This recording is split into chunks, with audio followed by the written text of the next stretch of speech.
Hello কলেজের বন্ধুরা, কেমন আছো সবাই? আজ আমি একদমই নতুন একটা রান্না নিয়ে আসছি। আসলে আমি ফার্স্ট টাইম রান্না করব, জানি না কেমন হবে, তবে আশা রাখি ভালোই হবে। আমার ফেসবুক পেজের সাথেই থাকো। আর এদিকে আমি 400 গ্রামের মতো খাসির মাংস নিয়েছি। আসলে ফার্স্ট টাইম রান্না করব, তো এর জন্য কমই নিয়েছি।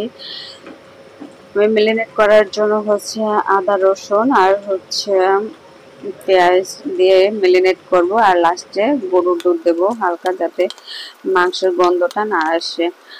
তো এই তো দেওয়া শেষ। আমি এখন দুধ দিয়ে একটু কিছুক্ষণ ঢেকে রাখবো। তোমরা কে কিভাবে রান্না করো অবশ্যই কমেন্টস করে আমাকে জানাবে। তোমাদের কাছ থেকেও আমি আসলে শিখতে পারবো। আমি কখনো রান্না করিনি, আসলে ফার্স্ট আমি রান্না করব। যা হোক, একটা কড়াই বসাই দিলাম। আমি আজকে সম্পূর্ণই ইয়া সরিষার তেল দিয়ে রান্না করব। তোমরা চাইলে এর ভিতরে সয়াবিন তেলও দিতে পারো। তো আমি আগে আলুগুলি একটু ব্রাউন কালারের মতো ভেজে রাখবো। এখানে 5-6টা মিনিমাম পেঁয়াজ নিয়েছি।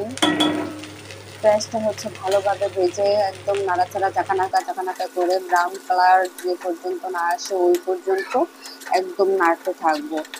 নাড়াটাড়া হয়ে গেলে দেখবা একদম যখন ব্রাউন কালার চলে আসবে, তখন আমি আদার্স যে মশলাগুলি আছে ওগুলি দেবো। আসলে এই যে এখানে এলাচ, দারচিনি, তেজপাতা, গোলমরিচ এগুলো দিয়ে এখন আমি আবার ঝাঁকানাকা করে ভাজবো। তো মশলাটা যদি আসলে ভালো করে কষানো না হয়, তাহলে একদমই যে কোনো মাংসই হোক একদমই মজা লাগবে না। তো পরবর্তী যে মশলাগুলি দেব সেটা পেঁয়াজ 2 চামচ, রসুন 2 চামচ। আমি আবার বাটাটা দিতেছি। আসলে বাটা পেস্ট না দিলে একটু মানে কি বলে গ্রামের ভাষায় খামিশ খাবেন আর কি। যাই হোক, এর ভিতরে আমি পেঁয়াজ, রসুন, তারপর আদা বাটা এগুলো দিয়ে আবার ঝাঁকানাকা করে নাড়তে থাকবো। লাস্টে যেটা আমি দিয়েছি সেটা পেঁপেটা অনেকে দিতেও পারো, নাও দিতে পারো। তো আমি একটা দিলাম যাতে মাংসটা নরম থাকে, নরম হয় আর কি। তোমরা দিতেও পারো, নাও দিতে পারো। এরপরে আমি স্বাদ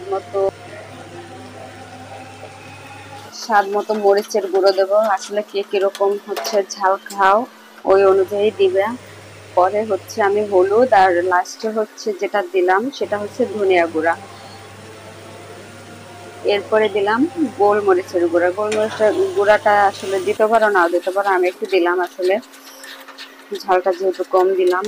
যাই হোক, এটা ভালোভাবে একদম কষিয়ে নেব, যে পর্যন্ত মশলার উপরে তেল ভাবটা চলে না আসে ওই পর্যন্তই কষাতে থাকবো। তো একটু আমার কষানো শেষ, আর মেরিনেট করে রাখা সেই মাংসগুলি এখন দিয়ে দেব। এই মাংসটাও ভালোভাবে কষাইতে হবে, নতুবা একদমই মজা লাগবে না।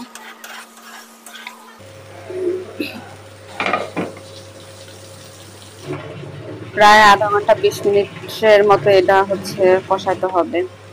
তো লাস্টে আমি আলু দিয়ে দিলাম, ভেজে রাখা সেই আলুগুলি।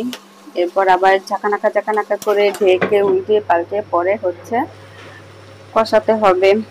তো আমার কষানো শেষ। এখন আমি জল দিয়ে দেব। বেশি জল দেব না, যেহেতু অনেক সময় ধরে কষানো হয়েছে। তো বন্ধুরা, যারা আমাকে ফলো দিচ্ছ, কেউ আনফলো করবে না। ফলো দিয়ে আনফলো করার কি দরকার আছে? এরকম কেউ মিসবিহেভ আমার সাথে করবে না। যা হোক, এটা একটু এক্সট্রা কথা বলে ফেললাম। এরপরে লাস্ট ফিনিশে না আমি 2টা কাঁচামরিচ দিয়ে দেবো। আর দেখো আমার মাংসের কালারটা জাস্ট ওয়াও! না জানি খেতে কতটা মজা লাগবে। Bye bye.